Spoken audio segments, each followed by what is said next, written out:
আজ ছিল দুটো নেমন্তন্ন, একটা অন্নপ্রাশন আর একটা সাতভক্ষণ। কোথায় গেলাম বলো তো?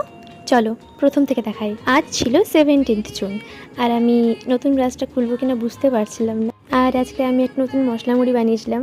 পেঁয়াজ আর গাজর কেটেছি, তার মধ্যে শশা খুঁজে পাচ্ছিলাম না, তাই শশা দিইনি। তার মধ্যে জিরা গুঁড়ো, ধনে গুঁড়ো আর একটা স্পেশাল মশলা, এটা ধনে জিরা আর একটু মৌরি দিয়ে ভেজে তারপরে গুঁড়ো করি।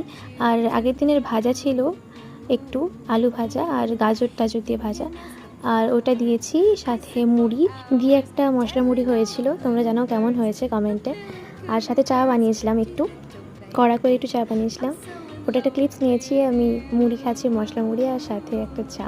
খুব ভালোভাবে আমি এটাকে এনজয় করি। তারপর একটু পড়তে বসেছিলাম, কারণ পড়তে বসতেই হবে, নিউট্রিশন পড়ছিলাম। তারপরে একটা সুন্দর জামা পরে, একটা সুন্দর কানের দুল পরে, সাথে গিফট নিয়ে বেরিয়ে পড়েছিলাম। আর ইয়াররিংসটা কেমন হয়েছে অবশ্যই জানিও তোমরা। আর ওখানে গিয়ে আমার খুব ইচ্ছে ছিল ভিডিও করার, কিন্তু এত লোকজন সামনে ছিল, একটু ভয়ও করছিল, আর তাই করতেও পারিনি। আমি বাড়িতে এসে এই ফুলগুলো খুব ভালো লাগছিলো বলে দেখিয়েছিলাম। আমি কিন্তু গেছিলাম সাতভক্ষণে। তোমরা কোথায় যেতে অবশ্যই জানিও। আজ এই পর্যন্তই। জুয়ান খেতে খেতে জানাই টাটা।